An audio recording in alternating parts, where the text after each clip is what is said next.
Hi, welcome to 86-year-old Kamuning Bakery Cafe here in historic Barangay Kamuning, Quezon City, the Philippines. Today, I would like to discuss World Pandesal Day and invite all of you October 16, 2025. That is a Thursday. We start here at 10 a.m. to distribute and give 100,000 free pandesal breads and other foods as gifts to everyone. Welcome. Please come the whole day. As long as supply lasts, we will be giving away free classic traditional pandesal, which has been baked here consistently every day since 1939. By the way, this YouTube channel, Wilson Lee Flores, and this podcast in Spotify, Pandesal with Wilson Lee Flores, is supported by Red Apple Properties and Management Inc. for all your real estate needs.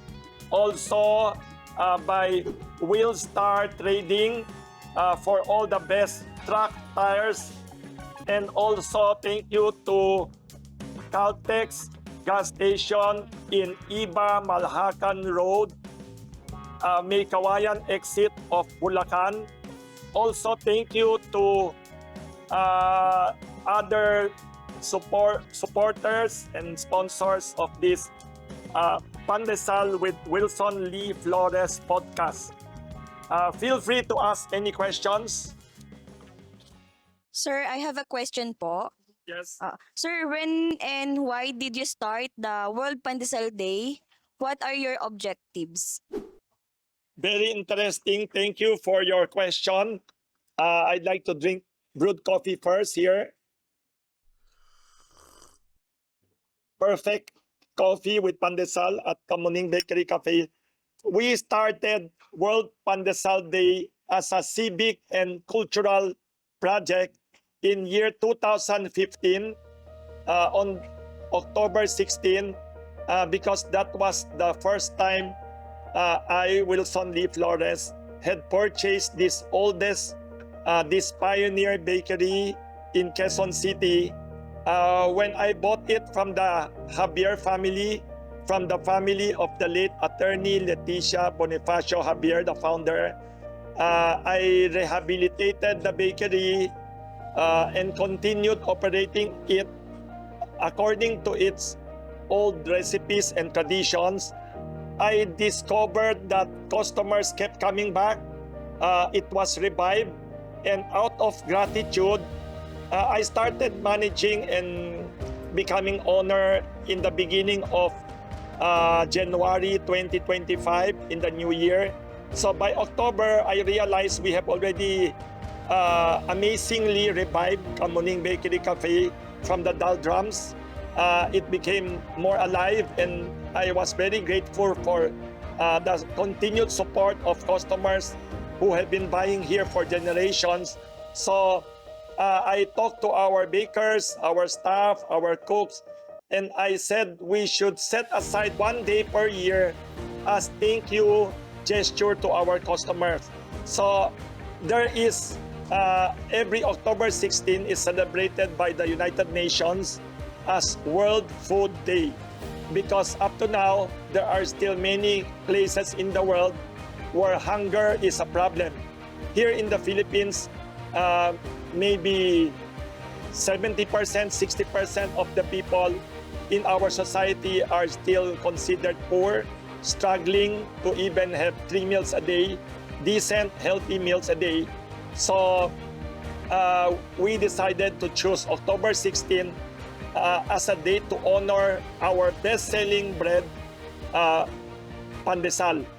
It is also in the European countries World Bread Day. Nobody was celebrating World Bread Day. Not too many people in the Philippines are aware that October 16 is World Bread Day. So when we started celebrating it October 16, what is the most popular, delicious Filipino bread in the country? It's the pandesal. So we called it World Pandesal Day and started celebrating by giving away free pandesal breads from morning up to afternoon and evening of October 16, 2015. Sir, I have a question also. Who were the first guests of World Pandesal Day? Who among our leaders in the Philippines expressed support for World Pandesal Day? Thank you very much, Grace, for that interesting question. When we started this tradition, this philanthropic and cultural tradition of World Pandesal Day on October 16, 2015, our first guests were led by GMA Network Inc. Chairman and Chief Executive Officer, Attorney Felipe Gozon. He graced our occasion as the first guest of honor. Along with him was Senator Sani Angara, who is now the Education Secretary.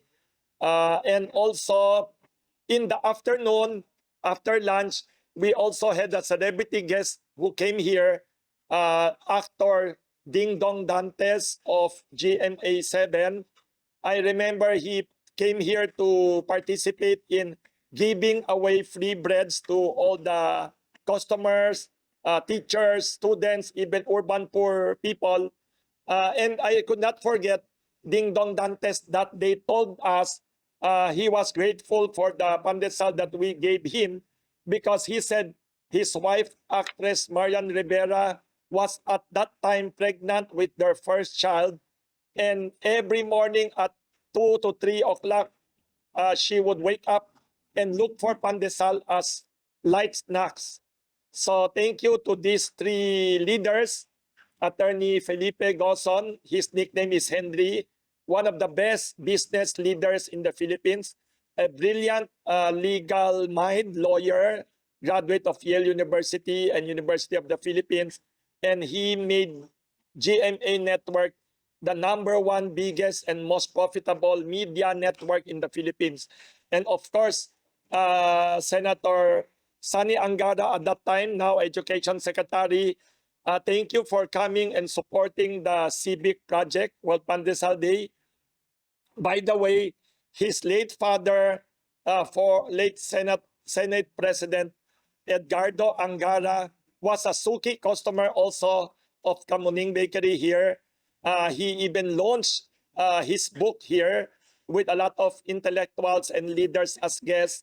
And I could not forget, Senator Edgardo Angara said he was still a young man when he used to be a customer already of Kamuning Bakery Cafe. I was surprised and told him, is it true you are a customer here because you live all the way in Makati? But Edgardo Angara said his late cousin, the famous theater artist, also Repertory Philippines founder, Zenaida Angara Amador, used to live right across the street, diagonally, right across the street from Kamuning Bakery Cafe. That's where she used to live. And he used to visit her there and would come over to Kamuning Bakery to buy breads. Of course, we have former presidents and existing incumbent president. President Bongbong Marcos had expressed support. He had been here to speak at Pandesal Forum several times. Of course, Vice President Sara Duterte has given public message of support also. And we are inviting her also this October 16, 2025 as our guest of honor this year. Also, former President Gloria Macapagal Arroyo sent message of support. Also, the late former President Fidel B. Ramos also came here several times with his wife, former First Lady Ming Ramos. Many others came here from all walks of life. Even former First Lady Imelda Romualdez Marcos sent message. And of course, the former President Rodrigo Duterte, when he was president, sent several messages in several years of World Pandesal Day. He is also a pandesal eater and lover. Thank you to all the different people who have expressed support and attended World Pandesal Day. Of course, among the many leaders, high and ordinary, one of our special Suki customer who have supported World Pandesal Day by gracing the occasion here and sending messages also is Quezon City Mayor Joy Belmonte. Thank you to everyone and all the other senators, congressmen, mayors, and luminaries, national artists, etc., who have attended World Pandesal Day. Sir, I have a question. We read in news articles that World Pandesal Day was inspired by the Bible miracle story of the 5 loaves and 2 fishes. How come and why? Thank you very much for that interesting question. When I started this World Pandesal Day before in year 2015, on October 16, some people question saying, you are not the biggest bakery in the Philippines.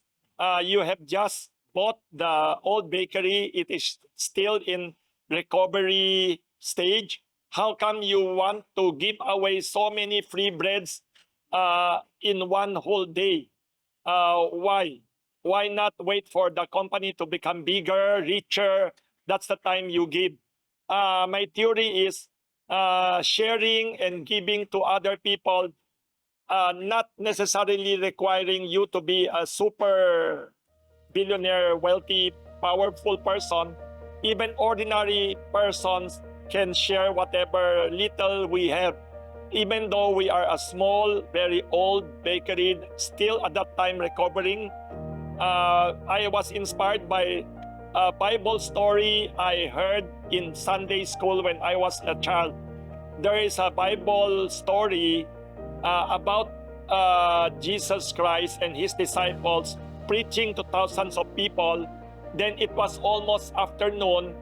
People are getting hungry and there are no places for people to buy foods in the neighborhood. And then the disciples were asking Jesus, how do we feed the people, the big audience listening to you, thousands of people? Then suddenly they found a young boy. A young boy, he donated very humble donation, 5 loaves of bread and 2 fishes. So it's like donating 5 pandesal and 2 sardinas or galunggong or something. So this boy donated 5 loaves of bread and 2 fishes, and the disciple gave those bread and those 2 fishes to Jesus Christ, and he multiplied it to feed many thousands of people. So that inspired me that Kamuning Bakery Cafe, the oldest and still a small neighborhood bakery, panaderia, we only have 5 breads and 2 fishes, not too many.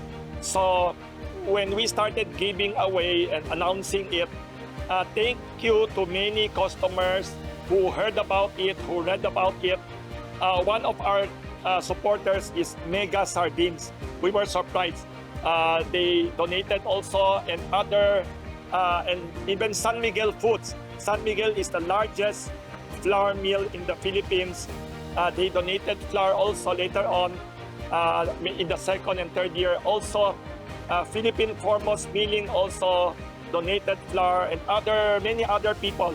Mondelez, a multinational company, donated cheese, Eden cheese. Their famous Eden cheese, they donated for us, Mondelez, and many other donors who added to our donation. So we are very inspired by that Bible story. It doesn't mean you have to be a multi-millionaire, a tycoon, a powerful person. You don't need to get pork barrel from Congress as politician or steal from ghost projects to give other people gifts, as long as you have sincere wish to share to people. Thank you to everyone for sharing the news about World Pandesal Day. Please don't forget the hashtag World Pandesal Day, and share in social media what you are doing to enjoy and honor Pandesal. If you can share to others, that's great. But more than sharing bread, you can enjoy and celebrate Pandesal. Hi, Sir Wilson. Is it true that you are inviting people to Kamuning Bakery Cafe on October 16, 2025 for World Pandesal Day? Is it true also October 26, Sunday? Thank you very much for those clarificatory questions. Yes, we have two invitations for you. Not only on October 16, which is World Pandesal Day, October 16, 2025, Thursday, we start at 10 a.m. You can come lining up anytime in the morning, but the ceremony for giving away free breads and other foods will start at 10 a.m. in the morning. There will be a very short program at the start, and then 10 a.m. we start giving to everyone lining up. And then, yes, the second invitation here at Kamuning Bakery Cafe, Judge Jimenez Street Corner, K First Street, Barangay Kamuning, Quezon City. Please come on the second celebration, October 26. That's 10 days after October 26, 2025, on a Sunday. We start 8 a.m. in the morning and stop the free medical and dental mission up to 12 noon lunchtime. 8 a.m. to 12 noon, we will offer free medical and dental plus free eyeglasses, optical mission in cooperation with the volunteer doctors, nurses, and leaders of the Chinese General Hospital and Medical Center located in Manila. They will come over here to cooperate with us. Please come here October 26, Sunday, 8 a.m. Free medical, dental, also optical, free eyeglasses.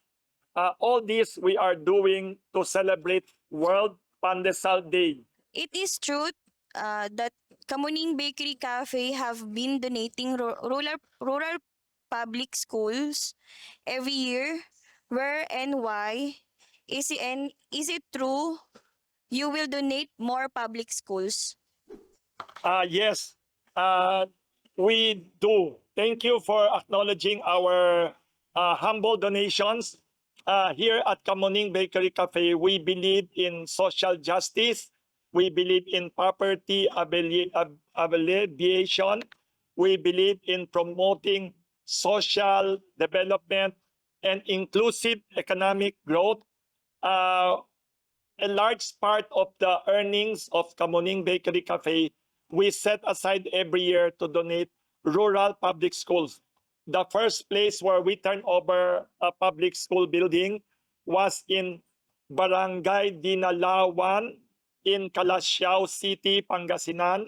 The second place where we donated and turned over was in Tarlac City, Tarlac Province, in the farthest barangay in Tarlac City. We turned over last year, and also under construction now to be renovated and totally donated a new school building also in Balanghiga town of Eastern Samar.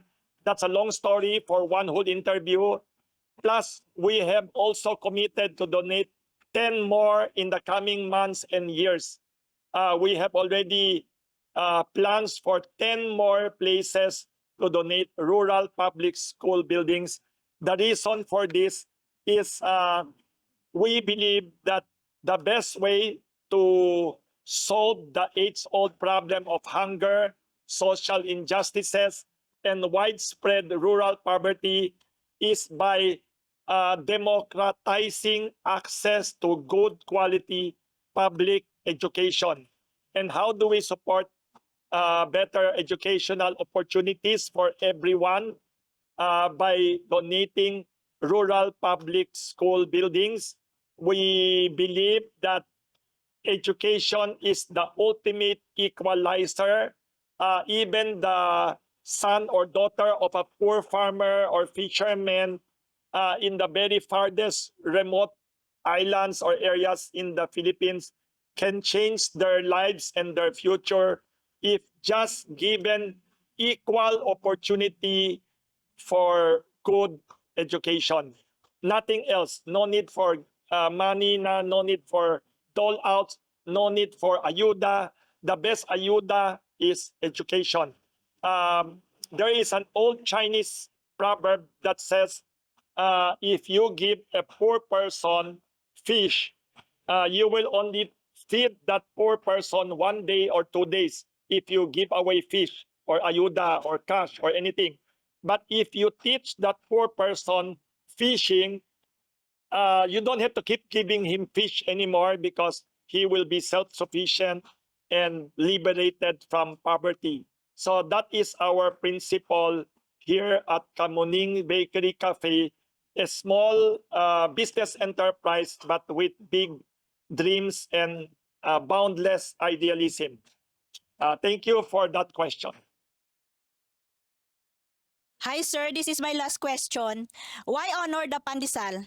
Is Pandesal truly unique to the Philippines? And I thought Spain brought the Pandesal to the Philippines. Thank you very much for those questions. Last year, in 2024, during World Pandesal Day, when Senator Amy Marcos and Senator Panfilo Lacson were here, Senator Ping Lacson remarked that he realized that Pandesal is truly uniquely Filipino bread when I explained that to him. A few years ago, when then Vice President Leni Robredo came over here, she was also pleasantly surprised to learn that also President Bongbong Marcos, when he was senator, he came here, he ate pandesal with brewed coffee. He dunked the bread on hot brewed coffee while eating and talking. I explained to all of them, and now to you also, Grace and Clarissa, John Ray, Rose, and also Joanne, Janet, and all of you now listening here. Most people do not know Pandesal is really uniquely Filipino. I only discovered this also when I became the owner in 2015 of Kamuning Bakery Cafe. I researched and asked everyone, there is no Pandesal in Spain. There is no Pandesal in other former Spanish colonies of Spain, like there is no Pandesal in Mexico. There is no Pandesal in Puerto Rico. There is no Pandesal in Argentina, Bolivia, Colombia. There is no Pandesal in Venezuela, Cuba, anywhere else except here in the Philippines. So I was delighted by this discovery that the unique, beloved, humble yet great bread of Pandesal, this one, is uniquely Filipino. So all the more it encouraged me to honor this unique bread. In fact, I want to propose, hopefully, to our legislators, our politicians in the Senate and Congress. They are so busy with ghost project investigations, political debates and squabbles. Maybe they could spend like 10, 20 minutes, 30 minutes to pass a special resolution or law saying Pandesal is the national bread of the Philippines. Also, I hope UNESCO can recognize also Pandesal the way UNESCO recognizes the baguette as the national bread of France. Truly, Pandesal is uniquely Filipino. It reflects the humility, the nobility, the resilience of the Filipino nation. Humble yet great. Humble yet endless in possibilities. Even the wealthiest elite people, even the celebrities, to the ordinary farmer, to the ordinary baker, carpenters, or fishermen, everyone in the Philippines loves Pandesal, especially the truly authentic Pandesal baked since 1939 by Kamuning Bakery Cafe, which is not sweet. Hindi siya matamis sobra, walang tamis.